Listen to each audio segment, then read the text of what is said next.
Hi dear student, welcome back to our platform Lokesh Rahul academy. आज हम discuss करने वाले हैं आपकी क्लास 11 सेट्स के बारे में। और सेट्स के डिस्कशन में हम पहुंच चुके हैं एक्सरसाइज 1.3 पर। 1.2 में पूरा कंप्लीट करा चुका हूं। जिस किसी भी बच्चे ने वो वीडियो ना देखी हो तो प्लीज़ वो डिस्क्रिप्शन में जा लिंक दी हुई है, उसमें जा करके वो क्लिक करके अपनी उस वीडियो को जा सकता है। अगर डिस्क्रिप्शन में लिंक ना वर्क करती है या फिर नहीं भी होती है तो आप चैनल के डैशबोर्ड पर जा सकते हो। क्लास 11th मैथ्स की आपकी एक प्लेलिस्ट है, उसमें जा करके आप देख सकते हो। ठीक है, आज की एक्सरसाइज 1.3 को स्टार्ट करने से पहले उसकी कुछ डेफिनेशंस, कुछ टर्म्स, जैसे कहते हैं ना कि किसी भी चीज़ को आप करने से पहले उसकी टर्म्स एंड कंडीशंस को जरूर पढ़ लेना चाहिए। सेम एज उसी तरीके से इसमें भी आपको एक्सरसाइज के अंदर घुसने से पहले आपको कुछ चीज़ें हैं जो पढ़नी पड़ेंगी। तो वो चीज़ें क्या हैं उनको हम समझते हैं। देखिए,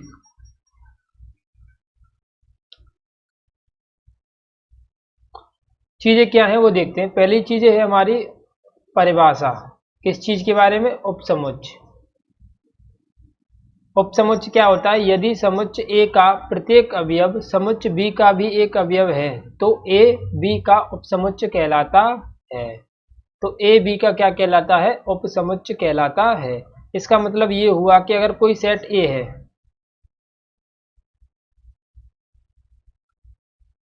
और कोई सेट हमारे पास बी है,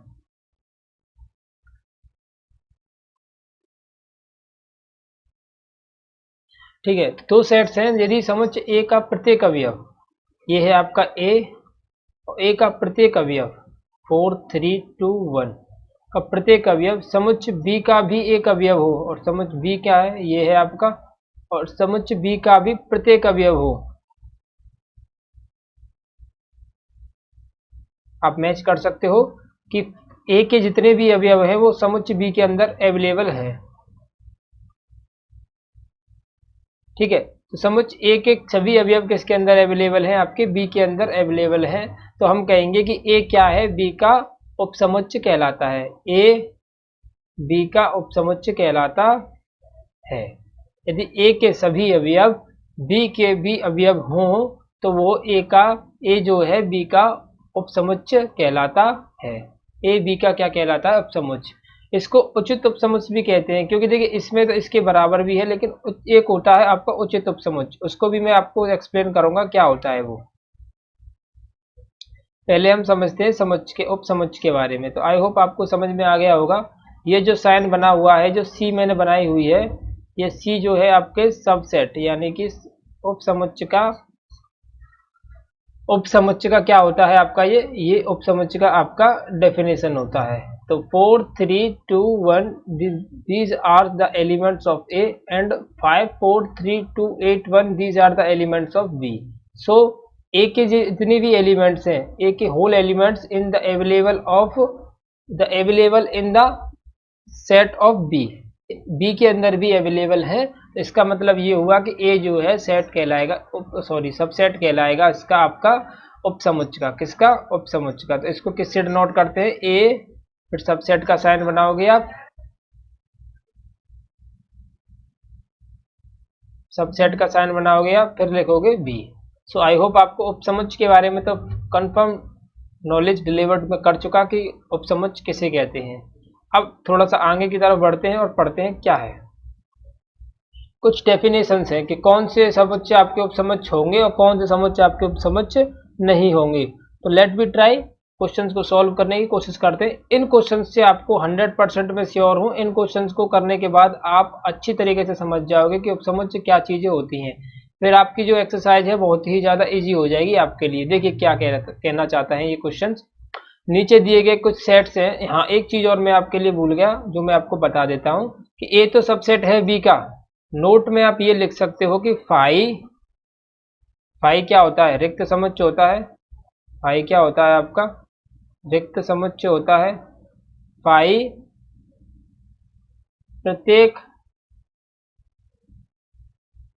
प्रत्येक समुच्चय का उपसमुच्चय होता है। फाई प्रत्येक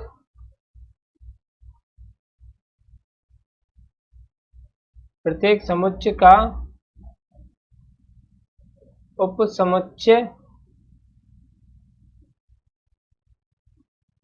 होता है। फाई प्रत्येक समुच्चय का उपसमुच्चय होता है। That's it. इसका मतलब है कि फाई आपके ए सबसेट बी में फाई भी ए का उपसमुच्चय कहलाएगा। अगर मैं कहना चाहूँ कि फाई ए का उपसमुच्चय होगा, फाई सबसेट होगा ए का, तो सही बात है। फाई सबसेट होगा बी का, सही बात है। यानी प्रत्येक समुच्चय का उपसमुच्चय होता है आपका फाई। अब देखते हैं क्वेश्चन की तरफ। देखिए अब क्वेश्चन को,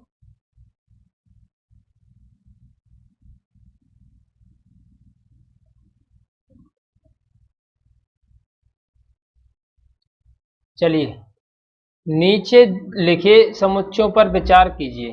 फाई लिखा हुआ है और लिखा हुआ है आपका ए की वैल्यू है आपकी 13, देन बी की वैल्यू है आपकी 159 और सी की वैल्यू है आपकी 13579।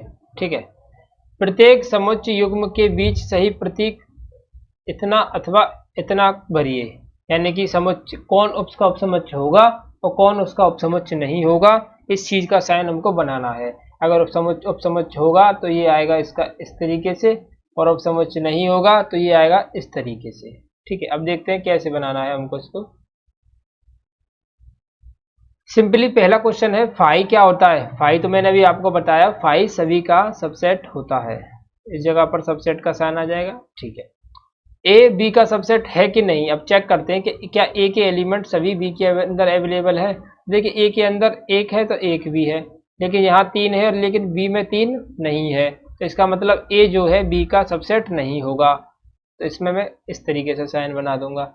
अब चेक करेंगे ए सी का सबसेट होगा कि नहीं होगा, तो चेक करते हैं। ए क्या है, ए है आपका ये, और सी क्या है, ये सभी हैं आपके। ठीक है।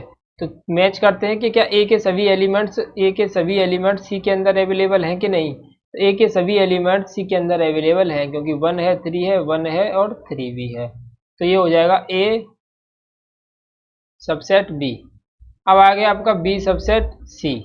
बी सबसेट होगा सी का, तो कैसे होगा आप चेक करते हैं कि होगा कि नहीं होगा। तो 159, देखिए 159 बी के अंदर है ये एलिमेंट्स, और सी के अंदर 13579, ये भी सभी एलिमेंट्स बी के सी के अंदर अवेलेबल है।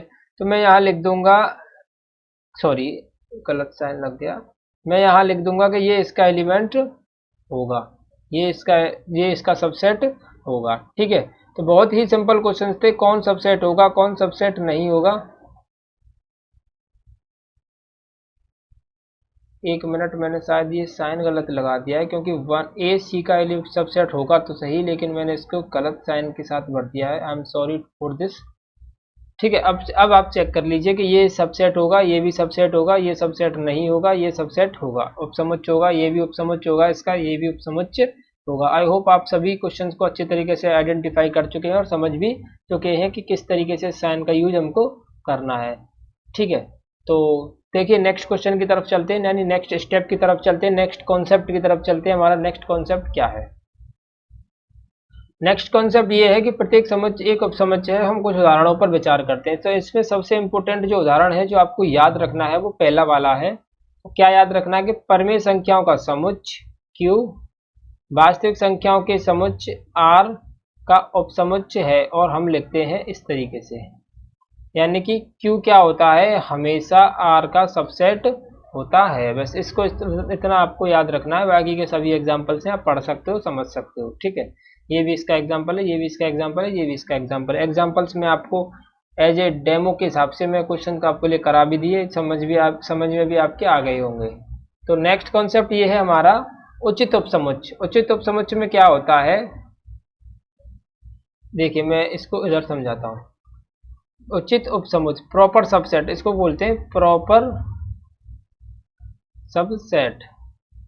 प्रॉपर सबसेट क्या चीज होती है, प्रॉपर सबसेट चीज होती है कि ए सबसेट तो होता है बी का। ठीक है। प्रॉपर सबसेट कब होता है, प्रॉपर सबसेट जब होता है जब बी में ए से भी ज्यादा एलिमेंट्स होते हैं। जैसे कि अभी तक हम जो पढ़ते आ रहे थे वो सबसेट भी होगा और प्रॉपर सबसेट भी होगा, सबसेट भी होगा और प्रॉपर सबसेट भी होगा। यानी सबसेट तो एक रेयर केस ऐसा कह सकते हैं कि ए के भी एलिमेंट और बी के भी एलिमेंट बराबर होने चाहिए। ठीक है। तो ये सबसेट भी हो जाएगा। ठीक है। पर लेकिन इसको हम प्रॉपर सबसेट नहीं बोल सकते, इसको हम सबसेट भी बोल सकते हैं और प्रॉपर सबसेट, दोनों को एक जैसी लैंग्वेजेस में बोल सकते हैं।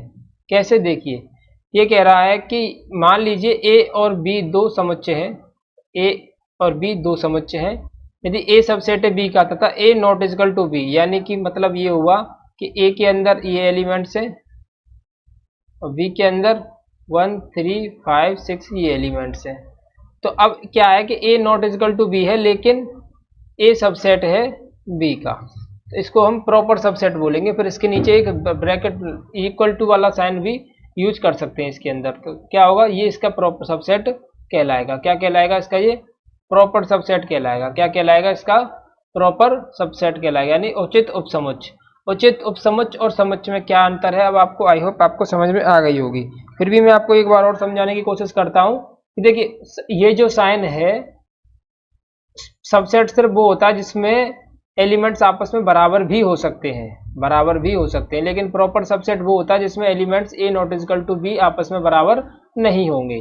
तो आई होप दोनों चीजें एक जैसी हैं, कोई ज्यादा डिफरेंस नहीं है इन चीजों के अंदर। जैसे कि देखिए 1 2 3 1 2 3 दोनों कैसे हैं, तीनों एलिमेंट्स एक दूसरे के अंदर अवेलेबल हैं, लेकिन ए नॉट इक्वल टू बी है क्योंकि बी में एलिमेंट्स ज्यादा हैं, तो ये होगा ए प्रॉपर सबसेट है बी का। ठीक है, सो आई होप आपको ये सब बात समझ में आ गई होगी।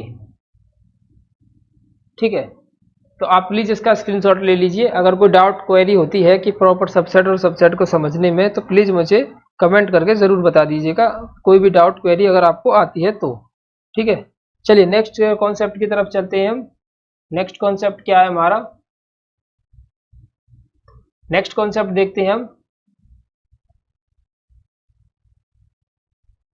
चलिए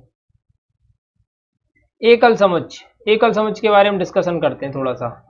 इसको मैं मिटा देता हूं यहां से।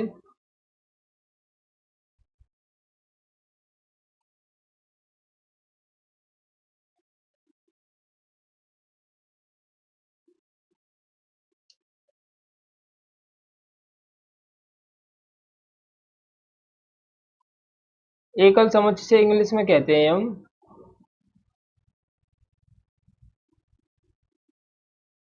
Single set. ठीक है, एकल समुच्चय।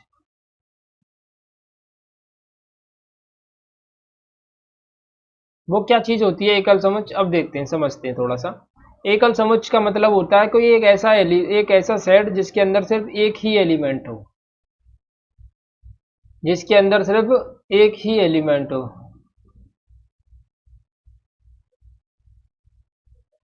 ठीक है, तो वो आपका क्या कहलाएगा, एकल समुच्चय कहलाएगा। सिंपल है, बस कुछ नहीं, अब इसका मतलब ये नहीं है कि एक ही लिखा होना चाहिए, दो भी हो सकता है, तीन भी हो सकता है, पांच भी, नंबर चाहे कोई हो, लेकिन नंबर ऑफ एलिमेंट्स सिर्फ ओनली एक होने चाहिए, नंबर ऑफ एलिमेंट्स एक होने चाहिए, तो उससे को हम कहते हैं एकल समुच्चय। क्या कहते हैं, एकल समुच्चय। चलिए तो नेक्स्ट टॉपिक की तरफ डिस्कशन को आगे बढ़ाते हुए नेक्स्ट टॉपिक की तरफ चलते हैं। अब है हमारा पावर सेट। पावर सेट को समझते हैं, घात समुच्चय किस चीज को कहते हैं। देखिए अगर मैं इसकी डेफिनेशन के अकॉर्डिंग चलता हूं तो समुच्चय ए के उपसमुच्चयों के संग्रह को ए का घात समुच्चय कहते हैं।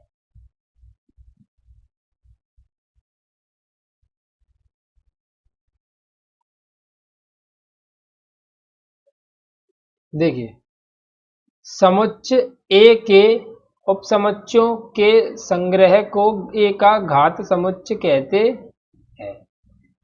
कोई भी एक सेट, पहले मैं एक चीज बताता हूं आपको कि एक सेट के उपसमुच्चयों को किस तरीके से निकालते हैं। कोई भी एक सेट ले लिया मैंने, उसके आप उपसमुच्चयों को कैसे निकालोगे, मैंने ले लिया 4 3 5। अब आप इसके सबसेट्स निकालिए, यानी कि उपसमुच्चय कितने होंगे इसके, तो आप उपसमुच्चय कैसे निकालते हो, उपसमुच्चय निकालते हो इन सभी एलिमेंट्स को एक अलग अलग तरीके से ड्रॉ करके। कैसे मतलब, अलग अलग तरीके से लिखकर, एक बड़ा मंझला कोष्ठक, फिर लिखोगे आप 4, फिर लिखोगे आप 3, फिर लिखोगे आप 5।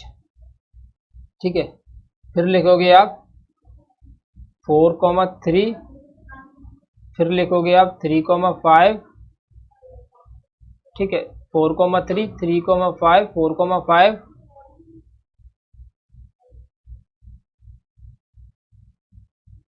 1 2 3 4 5 6 और एक हो जाएगा आपका 4, 3, 5 और एक हो जाएगा आपका 5। देख लीजिएगा ये सभी मुझे एलिमेंट्स ये क्या हो गए। अब इस वाले एलिमेंट्स के क्या कहलाएंगे ये, इस वाले समुच्चय के ये कहलाएंगे उपसमुच्चय, यानी एक सिंगल सिंगल सिंगल तीनों के, फिर एक बार ये दोनों, फिर एक बार ये दोनों, फिर एक बार ये दोनों, ये दोनों और फिर एक बार ये कंप्लीट 4 और 5 और फिर एक बार ये पूरा कंप्लीट। और 5 तो आपका सबका उपसमुच्चय होता ही है। तो आप गिन लीजिए कितने निकल कर आए, 1 2 3 4 5 6 7 8। तो इसी को हम कहते हैं घात समुच्चय। इसी को क्या कहते हैं हम, घात समुच्चय, जिसको डिनोट करते हैं हम पी ए से, पावर ऑफ सेट। यानी कि किसी भी समुच्चय के उपसमुच्चय निकाले हम, किसी भी समुच्चय के उपसमुच्चयों की संख्या निकाले। उपसमुच्चयों की संख्या किस तरीके से निकालते हैं, प्रत्येक अवयव को अलग अलग मझला कोष्ठक के अंदर लिखते हैं, प्रत्येक अवयव को अलग अलग मझला कोष्ठक के अंदर ड्रॉ लिखते हैं। तो उस तरीके से हमको अपना घात समुच्चय मिलता है। जैसे कि 1/2 है इधर, तो मैंने 1/2 को पहले 5 लिखा, क्योंकि 5 तो हर एक में होता है। फिर होगा 1 आपका, फिर हो जाएगा 2, फिर हो जाएगा एक बार पूरा कंप्लीट 1 और 2। कितने निकल कर आए, 1 2 3 4। इस तरीके से यानी किसी भी समुच्चय के घात समुच्चय उसके उपसमुच्चयों का संग्रह होता है। घात समुच्चय क्या होता है, उसके उपसमुच्चयों का संग्रह होता है कि कितने जितने भी उसके उपसमुच्चय बनेंगे वह उसकी घात समुच्चय कहलाएगी। तो अब कितने बनेंगे इस चीज का हम डिस्कशन कैसे करते हैं कि नंबर ऑफ, यानी कि घात समुच्चय के कितने समुच्चय बनते हैं। तो आप फॉर्मूला लगाओगे 2 की पावर n। 2 की पावर n का मतलब है 2 तो यहाँ पर ही हो जाएगा और m हो जाएगी आपके कि समुच्चय a के अंदर कितने एलिमेंट्स थे। तो जैसे कि हमारे इस क्वेश्चन के अंदर 1 2 3 तीन एलिमेंट्स थे, 4 3 5 यानी 3 एलिमेंट्स थे, 2 की पावर 3 तो कितना आ जाएगा 8। तो इसका मतलब ये हुआ कि नंबर ऑफ पावर सेट में एलिमेंट्स के, यानी कि जो नंबर ऑफ एलिमेंट्स होंगे वो कितने होंगे, समुच्चयों की संख्या होगी 8। 1 2 3 4 5 6 7 8। कितने हो जाएंगे ये, 8। कितने हो जाएंगे, 8 हो जाएंगे। तो इस तरीके से निकालते हैं पावर सेट। पावर सेट क्या होता है, किसी भी समुच्चय के उपसमुच्चयों की संख्याओं को या फिर उपसमुच्चयों के संग्रह को हम कहते हैं पावर सेट। और उपसमुच्चयों को निकालते कैसे हैं, एक समुच्चय के प्रत्येक एक एक अवयव को लेकर जो हम सेट बनाते हैं वो हमारे उपसमुच्चयों की संख्या निकल कर आ जाती है। सो आई होप आपको कोई भी डाउट कोई भी क्वेरी ना होगी, सभी चीजें क्लियर हो गई होंगी। किस तरीके से इसके नंबर ऑफ एलिमेंट्स निकालते हैं, किस तरीके से क्या चीजें निकालते हैं। अगर कोई भी डाउट क्वेरी होती है तो आप मुझे कमेंट करके बता सकते हो, प्लीज इसका स्क्रीनशॉट ले लीजिए।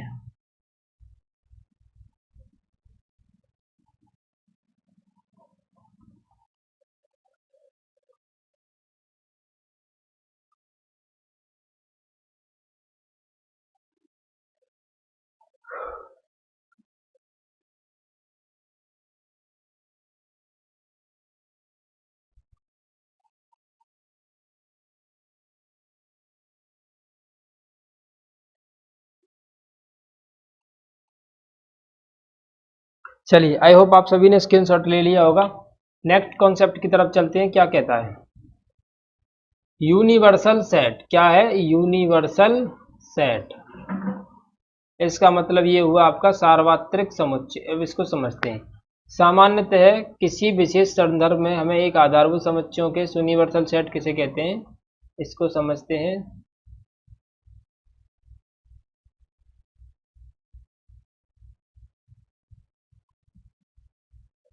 उदाहरण के लिए संख्या प्रणाली के अध्ययन करते हुए हमें एक संख्याओं के समुच्चय और समुच्चयों में रुचि होती है, जैसे अजीब संख्याओं का समुच्चय, संख्या आधारभूत समुच्चय। देखिए ये यूनिवर्सल सेट एक ऐसा सेट होता है जिसके अंदर हमारे सभी एलिमेंट्स का उपयोग होता है। जैसे कि मैंने कह दिया कि सम संख्याओं का समुच्चय,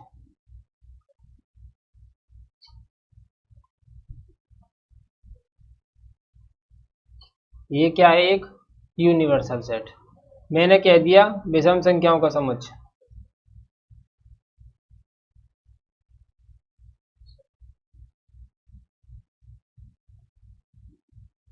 मैंने कह दिया ये क्या है, एक यूनिवर्सल सेट। मैं कह देता हूं अभाज्य संख्याओं का समुच्चय,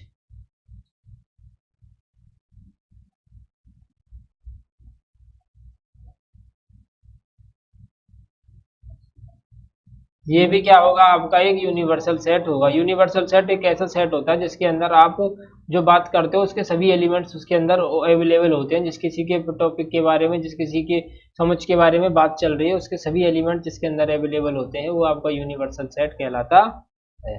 तो आई होप आपको ये चीज़ें आपको बहुत अच्छे समझ में आ गई होंगी। मैंने 4 टॉपिक पढ़ाए आपको। उपसमुच्चय के बारे में पढ़ाया, उसके एग्जाम्पल्स को कराया, क्वेश्चंस को कराया, फिर एक नोट लिखाया, इम्पोर्टेंट नोट था ये बहुत ही ज़्यादा। फिर उसके बाद मैंने आपको घात समुच्चय को समझाया। घात समुच्चय को आई होप आप समझ चुके होंगे। फिर मैंने समझाया आपको यूनिवर्सल समुच्चय किसे कहते हैं। अब देखते हैं क्वेश्चंस की तरफ, क्वेश्चंस क्या कहते हैं। अब देखिए फर्स्ट क्वेश्चन को। फर्स्ट क्वेश्चन आपको दिख रहा है, प्रश्नावली आपकी 1.3 है। फर्स्ट क्वेश्चन है आपका 2 3 4, 1 2 3 4 5, ये एक अलग सेट है, इसको मान लेते हैं ए की वैल्यू है ये, और इसको मान लेते हैं बी की वैल्यू है। अब क्या ये दोनों एक दूसरे में सेट का बना रहे हैं, यानी एक समझ बना रहे हैं। तो 2 3 4, 2 3 4 इसके अंदर भी है, तो ये कैसा एक सेट होगा, सब सेट होगा।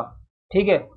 अब देखिए, अब है आपका दूसरा ए बी सी इसके अंदर है और ए बी सी इसके अंदर नहीं है, यानी बी सी तो है लेकिन ए इधर नहीं है। तो जब ए नहीं है तो ये कैसा है आपका, सबसेट नहीं है। अब इसको देखिए, एक्स आपके विद्यालय में कक्षा 12 का एक विद्यार्थी लेते हैं, और एक्स सच दैट एक्स आपके विद्यालय का एक विद्यार्थी। तो आपके विद्यालय का एक विद्यार्थी और ये तो इस तरीके का ये नहीं होगा, क्योंकि विद्यालय का एक विद्यार्थी और आपकी कक्षा का एक विद्यार्थी, ठीक है, तो ये क्या होगा, एक सबसेट नहीं होगा आपका। ठीक है, इसके आगे कुछ लिखा हुआ है वो क्लियर नहीं है। तो आई होप आपको इस तरीके के क्वेश्चंस को करना तो बहुत अच्छे से आ चुका होगा। अगर नहीं भी आया तो आप मुझे कमेंट में ज़रूर बता दीजिएगा, वीडियो को रिवाइंड करके देख लीजिएगा, सब डाउट आपके क्लियर हो जाएंगे। तो नेक्स्ट क्वेश्चन की तरफ चलते हैं। Question number second, question number second है एक्स सच दैट एक्स किसी समतल में स्थित एक वृत्त है। एक्स सच दैट एक्स एक समान समतल में वृत्त और उसकी त्रिज्या 1 है। तो क्या होगा, ये चीज अलग है। स्थित समतल में स्थित एक वृत्त, कोई एक वृत्त है अलग। एक्स सच दैट एक्स किसी समतल में स्थित एक समबाहु त्रिभुज है। ठीक है, एक्स सच दैट एक्स किसी समतल में स्थित एक त्रिभुज है। अब बात बराबर है, क्योंकि देखिए एक तो समबाहु त्रिभुज है और एक त्रिभुज है। ठीक है, तो ये दोनों कैसे हैं, दोनों है तो त्रिभुज ही। ठीक है, तो ये क्या होगा आपका, ये एक सबसेट होगा इसका। ये क्या हो सकता है, इसका एक सबसेट हो सकता है। अब क्या है, एक्स सच दैट एक्स एक सम प्राकृतिक संख्या, सम ओनली सभी सम प्राकृतिक संख्याओं के बारे में बात कर रहा है ये सिर्फ। और ये क्या है, एक्स सच दैट एक्स एक पूर्णांक। ठीक है, और ये सम प्राकृतिक संख्या है। तो सम प्राकृतिक संख्याओं में आपके ये सभी नंबर्स आ जाएंगे। ठीक है, और पूर्णांकों में भी आपके इन्हीं तरीके के नंबर आ जाएंगे। पूर्णांकों में तो आपके नेगेटिव भी आएंगे और पॉजिटिव भी आएंगे, लेकिन आएंगे ये नंबर भी पॉजिटिव। दिस इज 1 2 3, पॉजिटिव ही ले लेता हूं मैं। तो ये नंबर्स इसके अंदर सभी सभी ये वाले सभी नंबर इसके अंदर अवेलेबल हैं, तो इसका मतलब ये भी एक इसका सेट होगा। तो ये तो बहुत ही छोटे छोटे कॉन्सेप्ट्स हैं, छोटे छोटे क्वेश्चंस हैं, जो कि मैं आपको एग्जांपल्स में भी आपको इनको बहुत अच्छे तरीक़ा से एक्सप्लेन कर चुका था जब एग्जांपल्स मैंने एक्सप्लेन किए थे। ठीक है, अब देखिए इसको देखते हैं क्वेश्चन नंबर सेकंड को।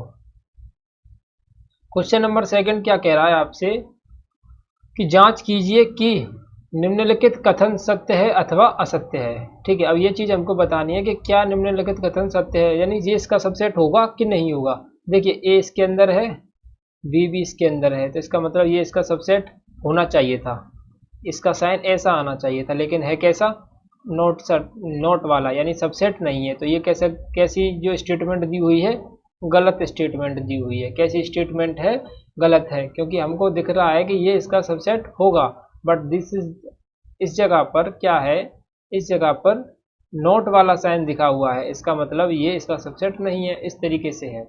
ए एंड ई सबसेट होगा एक्स सच दैट एक्स और नीडी वर्ड वाला के एक स्वर का एक स्वर है।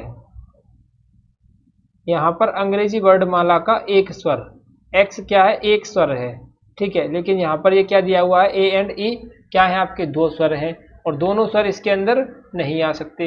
एक्स एक्स अंग्रेजी वर्णमाला का एक स्वर है, ठीक है। तो एक्स इस जगह पर अंग्रेजी वर्णमाला का एक स्वर है, तो इसका मतलब ये नहीं है इसका कि एक स्वर है। स्वर क्या होते हैं, ए ई आई ओ यू, और यहाँ पर आपके ए ई यहाँ पर ये दिए हुए हैं, तो ए ई इसके अंदर पूरे अवेलेबल हैं, तो इसका मतलब इसका ये सबसेट होगा। तो ये कैसी स्टेटमेंट है, एकदम राइट स्टेटमेंट है। अब इसके अंदर देखते हैं, वन है लेकिन 2 3 नहीं है, और इसके अंदर 3 है, 2 नहीं, 2 इधर है लेकिन 2 इधर नहीं है, फिर भी ये किस तरीका का साइन बनाया हुआ है, इस तरीके का साइन बनाया हुआ है कि इसका ये सबसेट है।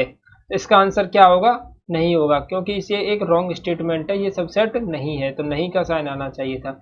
ए को चेक करिए, ए के इसके अंदर है, तो ये एकदम सही स्टेटमेंट है, तो इसका राइट आंसर होगा ए।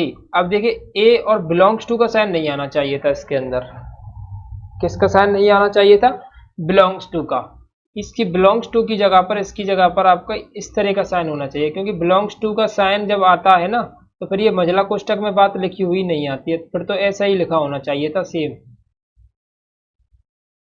यानी ए एक अवयव है जो कि बिलोंग करता है इसके अंदर। लेकिन इसमें क्या है कि ये एक मजला कोष्टक के अंदर लिखा हुआ है, तो इसका मतलब ये है कि ए एक सेट है जो इसका सबसेट हो सकता है, ना कि बिलोंग कर सकता है। तो इसकी जगह पर ये आपका राइट स्टेटमेंट नहीं हो सकता, क्या होगा, ये असत्य होगा। इसकी जगह पर ये होना चाहिए था, ये वाला साइन, ठीक है। तो ये क्या होगा, एक असत्य कथन है। एक्स सच दैट एक्स संख्या 6 से कम एक सम प्राकृतिक संख्या है। एक्स संख्या 6 से कम एक सम प्राकृतिक संख्या है। 6 से कम एक सम प्राकृतिक संख्या, 6 से कम 2 4 बस यही होती है। और एक्स सच दैट एक्स प्राकृतिक संख्या है जो संख्या 36 को विभाजित करती है। एक्स सच दैट एक्स एक प्राकृतिक संख्या है जो संख्या 36 को विभाजित करती है। तो 36 को विभाजित करने वाली कौन कौन संख्या है, जो प्राकृतिक संख्या है, ठीक है। तो 36 को 2 भी विभाजित कर सकती है, 3 भी कर सकती है, 6 भी कर सकती है, और 9 भी कर सकती है, 12 भी कर सकती है, 18 भी कर सकती है, और कौन से नंबर्स हो सकते हैं, हाँ 36 भी कर सकती है। इट मीन्स कि आपकी 4 भी कर सकती है, सॉरी 4 नाम 36 ही होता है। तो इसका मतलब ये इसके अंदर अवेलेबल होगा।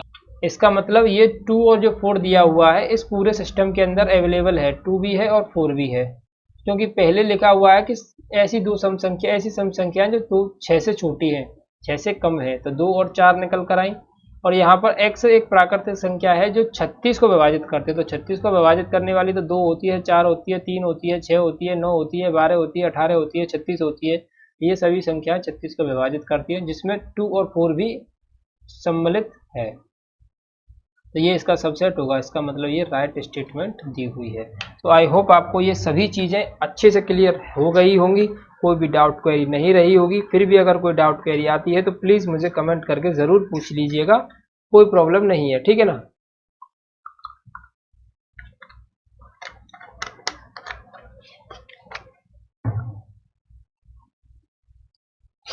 चलिए नेक्स्ट क्वेश्चन की तरफ मूव करते हैं।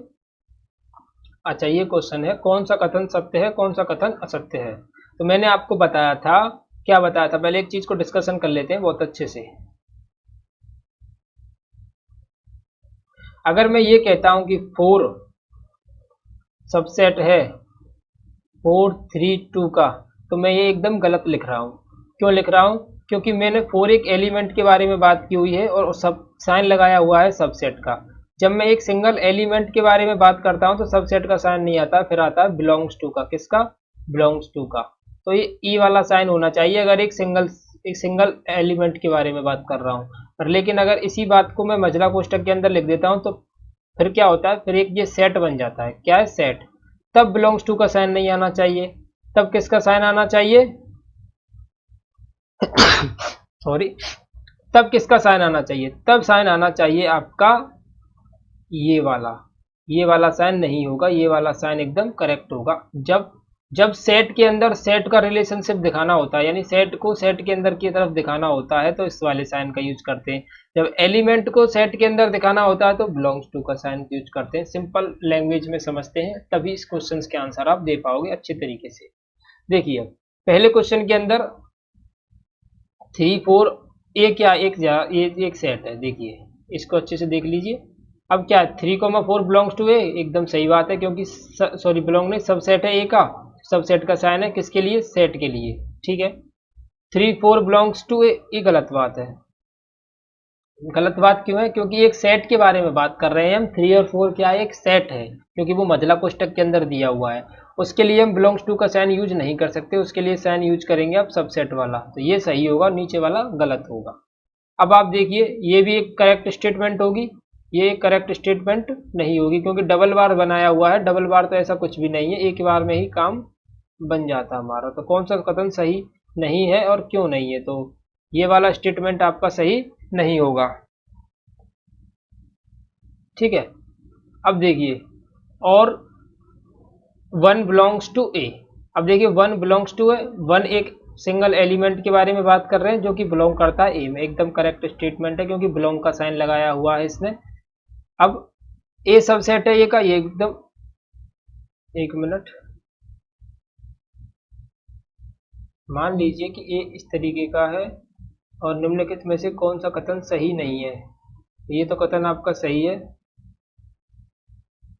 ये कथन आपका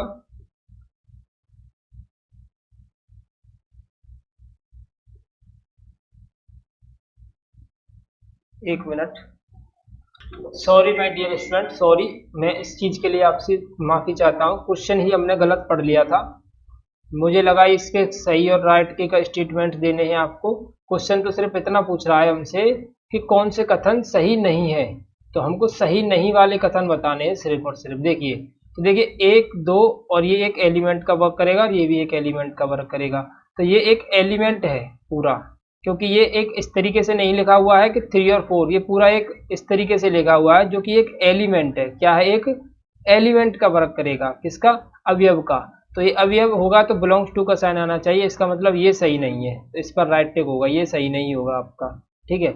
ये कैसा है, अब ये सही होगा क्योंकि ये एक एलिमेंट है, तो इसलिए बिलोंग्स टू का साइन आ रहा है। कहीं आप ये मत सोचना कि सर 3,4 आपने तो बताया था कि सेट होता है, क्योंकि मजला कोष्ठक के अंदर आ रहा है इसलिए सेट है, तो इसका साइन ये होना चाहिए था, ये वाला। आप एकदम सही हो, यही वाला साइन आता है। लेकिन अगर ब्रैकेट मजला कोष्ठक के अंदर ये क्वेश्चन ही कुछ इस तरीके से दिया हुआ है, इस तरीके से, तो अब ये मजला कोष्ठक के अंदर भी मजला कोष्ठक का यूज करके यूज कर रहा है, तो इसका मतलब ये अब ये पूरा जो सिस्टम दिया हुआ है, ये पूरा सिस्टम आपका एक एलिमेंट की तरह, अवयव की तरह वर्क करेगा। किसकी तरह, अवयव की तरह। आई होप मेरी बात समझने की कोशिश कर चुके हैं आप, और आपको समझ में भी आया होगा कि ये एक एलिमेंट की तरह वर्क करेगा। तो ये भी कैसे स्टेटमेंट है, एकदम सही स्टेटमेंट है। इसको देखते हैं। अब देखिए इसमें डबल बार जो मजला कोष्ठक लगाया हुआ है, इसका ये मतलब है कि एक जो एलिमेंट, ये वाला तो क्या है एलिमेंट, और इसके बाद इसने मजला कोष्ठक लगा दिया, अब ये बन गया आपका सेट, तब ये एकदम राइट स्टेटमेंट है। पहले मैंने इस क्वेश्चन को थोड़ा सा उल्टा समझा था, इस वजह से मैंने इसके आंसर्स थोड़े से रॉन्ग बताए थे, तो मैं इसके लिए माफी चाहता हूँ आप सभी से, ठीक है। अब देखिए ये क्या है आपका, ये भी एक करेक्ट स्टेटमेंट है, यानी कि ये गलत नहीं है, मुझे तो सिर्फ गलत गलत वाले बताने हैं। ये कैसी स्टेटमेंट है, ये स्टेटमेंट आपकी गलत है, क्योंकि ये सबसेट नहीं हो सकता। क्या, सबसेट बिलोंग्स टू का साइन आना चाहिए था। 6 क्वेश्चन में देखते हैं 1 2 5, ये सबसेट एकदम सही स्टेटमेंट है, ये तो आपकी सही स्टेटमेंट है, ये गलत स्टेटमेंट नहीं है। हमको सिर्फ गलत गलत वाली बतानी है। ये कैसी है, गलत स्टेटमेंट है, क्योंकि बिलोंग्स टू की जगह पर कैसा साइन आना चाहिए था, ये वाला साइन। और 8th क्वेश्चन, ये एकदम कैसी स्टेटमेंट है, गलत स्टेटमेंट है, क्योंकि क्वेश्चन के अंदर 3 तो है ही नहीं, 3 और 5 का पूरा कॉम्बिनेशन, 3 और 4 का कॉम्बिनेशन है, और यहाँ पर 1 2 4 3 है, तो इस वजह से ये भी एक गलत स्टेटमेंट है। सेम 5 क्या है, बिलोंग्स टू नहीं होना चाहिए था, सबसेट होना चाहिए था, तो ये भी एक गलत स्टेटमेंट होगी। ये एकदम सही स्टेटमेंट होगी, और ये आपकी एकदम गलत स्टेटमेंट होगी, क्योंकि 5 के साथ हम इस तरीके का साइन यूज, 5 के साथ सिंगल इस तरीके का साइन यूज करते हैं, 5 के साथ इस तरीके का साइन यूज हम नहीं करते, ठीक है। तो ये थे क्वेश्चन नंबर थर्ड के क्वेश्चन जिसमें आपसे ये सिर्फ इतना पूछा गया था कि कौन सी कथन सही होंगी, कौन सी कथन सही नहीं होंगी। नेक्स्ट क्वेश्चन की तरफ मूव करते हैं। क्वेश्चन नंबर है आपका 4। कौन सा क्वेश्चन है? 4। निम्नलिखित समुच्चयों के सभी उपसमुच्चय लिखिए। निम्नलिखित समुच्चयों के सभी उपसमुच्चय लिखिए। जितने भी सारे उपसमुच्चय हैं उतने को लिखने चाहिए। तो देखिए इसका कितना उपसमुच्चय है?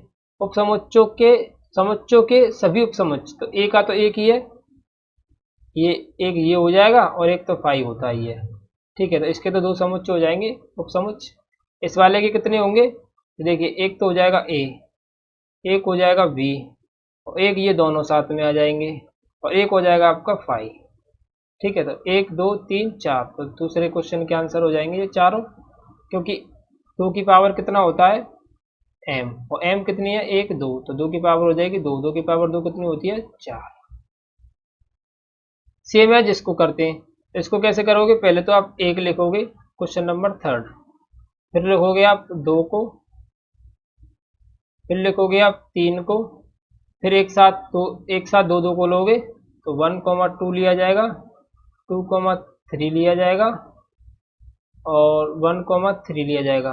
और एक बार इस पूरे कंप्लीट को ले लेते हैं, एक बार हो जाएगा 5। गिन लीजिए 8 होने चाहिए, 1 2 3 4 5 6 7 8। ठीक है, अब आपका 5, तो 5 तो सिंगल ही होता है आपका। ये थे 4th क्वेश्चन के आंसर। बहुत ही सिंपल तरीके के क्वेश्चन हैं, देख लीजिए। पीए के कितने अवयव हैं यदि ए बराबर 5 है? पीए के कितने अवयव है यदि ए बराबर आपका सिर्फ सिंगल और सिंगल कितना है? 5 है। ठीक है, तो इस क्वेश्चन का आंसर देख लेते हैं हम। तो पीए के कितने अवयव है यदि ए बराबर ओनली 5 है? तो कितने अवयव होंगे? ओनली एक एलिमेंट होगा, क्योंकि एक ही के बारे में हमारे से चर्चा कर रहे हैं। ठीक है, तो ये थे क्वेश्चन नंबर 4 5 के आंसर्स। कितने थे? 4 और 5 के आंसर्स। अब क्या करना है? अगला क्वेश्चन है अंतराल रूप। तो पहले आपको मुझे अंतराल रूप को समझाना पड़ेगा कि अंतराल रूप क्या चीज होती है, उसको समझते हैं, उसके बाद हम इस अंतराल रूप को क्वेश्चंस को करेंगे। यहाँ तक किसी भी प्रकार का डाउट, कोई भी क्वेरी होती है तो प्लीज मुझे कमेंट करके जरूर पूछ लीजिएगा। अगर कोई भी दिक्कत आती है कि मैं वीडियो को बनाने के अंदर, या फिर मेरे लैंग्वेज के अंदर, या फिर मेरे समझाने के तरीके के अंदर, जहाँ कहीं भी अगर मैं थोड़ा सा गलत फ्लो में चला जाता हूँ, कभी कभी ऐसा होता है, क्वेश्चन को गलत पढ़ा तो मैंने गलत आंसर दे दिए, तो मैं उसके लिए सॉरी चाहता हूँ, आप सभी से माफ़ी चाहता हूँ। और कुछ गलत हो भी जाता है तो प्लीज़ मुझे कमेंट करके बता दीजिएगा, जिससे मैं अगली वीडियो में उस गलती का सुधार करने की कोशिश करूँ। ठीक है, तो देखिए पहले अंतराल रूप को समझते हैं। अंतराल रूप क्या होता है?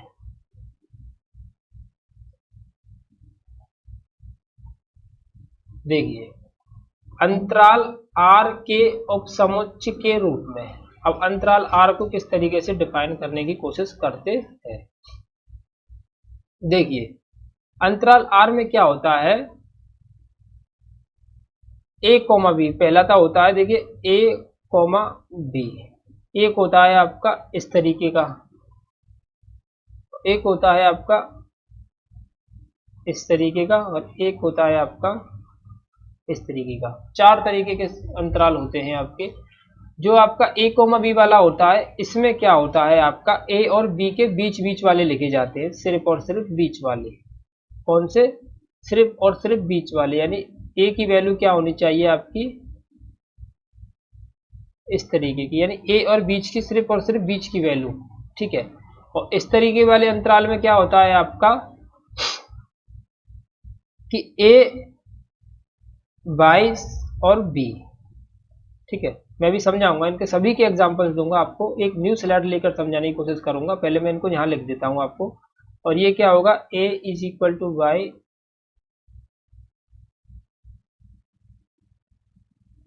1 मिनट जरा, चलिए। ये अब A is equal to Y, इसका इस तरीके से लिखा जाएगा।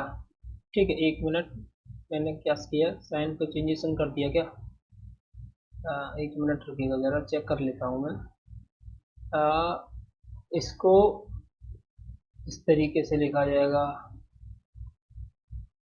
इसको ठीक तो लिखा है मैंने? हाँ सही तो है। अब क्या ये कैसे लिखा जाएगा? ए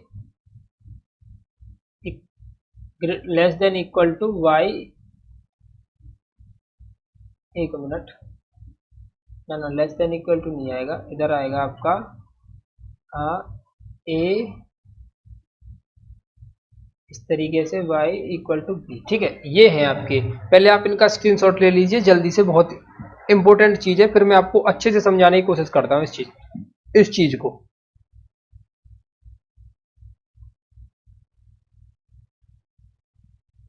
चलिए अब मैं एक न्यू स्लाइड लेता हूं और समझाता हूं। देखिए, एक ब्रैकेट है हमारा इस तरीके का, एक ब्रैकेट होता है हमारा इस तरीके का, एक ब्रैकेट होता है हमारा इस तरीके का, और एक ब्रैकेट होता है हमारा इस तरीके का। ठीक है, इतना करने के बाद अब देखिए, इसमें a कोमा बी है, इसमें भी a कोमा बी है, इसमें भी a कोमा बी है, और इसमें भी a कोमा बी ही है।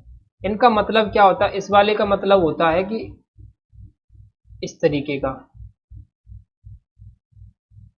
इस वाले का मतलब होता है, सॉरी बाई आएगा इधर, यार क्या हो रहा है,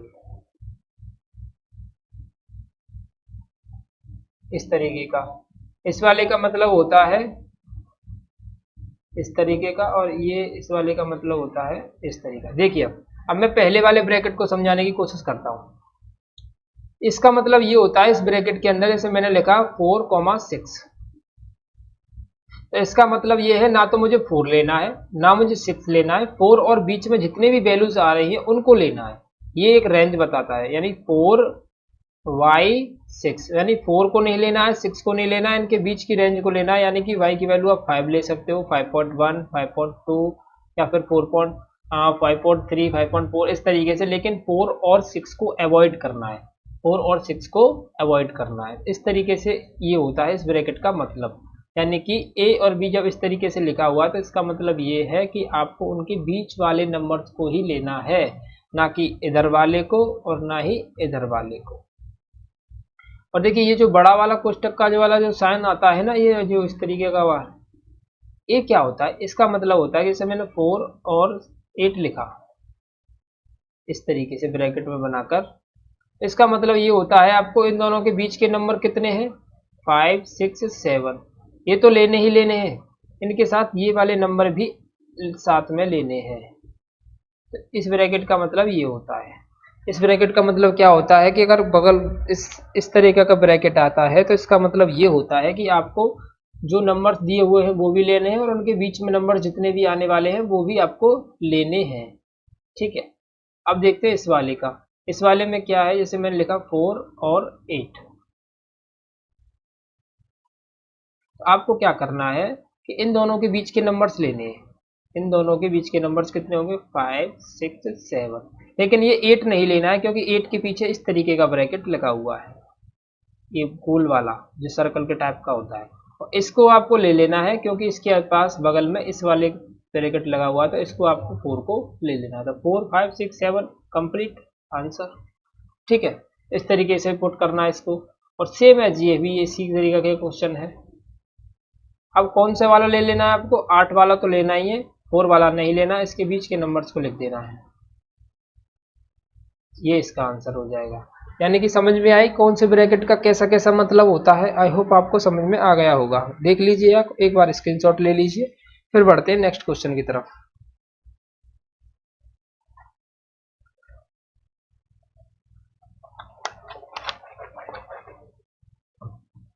चलिए अब चलते हैं क्वेश्चन की तरफ। आई होप आपको ये सभी चीजें क्लियर। देखिए, मैंने क्वेश्चन में ये वाला 6वां क्वेश्चन है, इसको मैं ब्रेक इस वाले क्वेश्चन में मिटा देता हूँ और 6वें क्वेश्चन को करने की कोशिश करते हैं।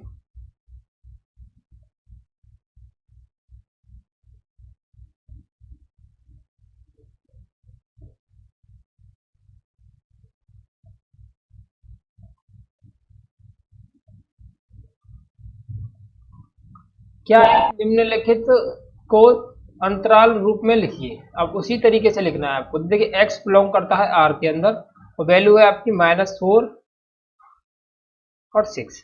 मैंने बताया था इस तरीके का साइन आता है तो आपको ये वाला ब्रैकेट, और जब इक्वल टू का साइन आता है तो आपको ये वाला ब्रैकेट। अब इसमें क्या है -4 और इसमें क्या है 6, आंसर खत्म क्वेश्चन। कितना सरल था देख लीजिए। यानी बराबर वाला जो साइन आ जाता है तो ये वाला ब्रैकेट लगा देना है, और बराबर नहीं आता है इसके नीचे, इस पर इस वाले साइन के नीचे अगर ये आ जाता है तो इस वाले को, और ये नहीं आता है सिर्फ ये आता है तो इस वाले को, खत्म। अब देखिए सेकंड क्वेश्चन, बराबर नहीं है तो 12 इस तरीके का, इसमें भी बराबर नहीं है तो 10 माइनस का 10 इस तरीके का, आंसर।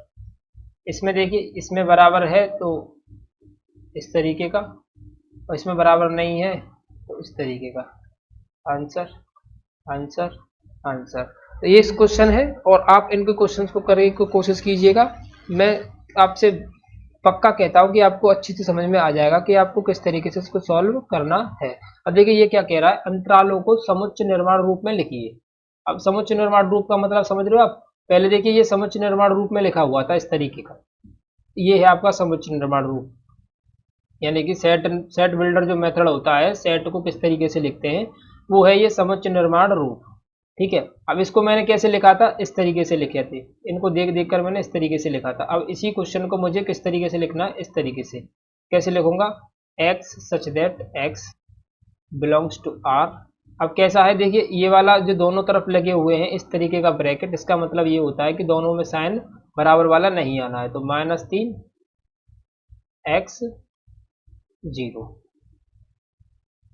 ये हो गया आपका समुच्च निर्माण रूप। क्या हो गया आपका समुच्च निर्माण रूप। आई होप आपको समझ में आया होगा, मैंने आपको कितने अच्छे तरीके से समझाया।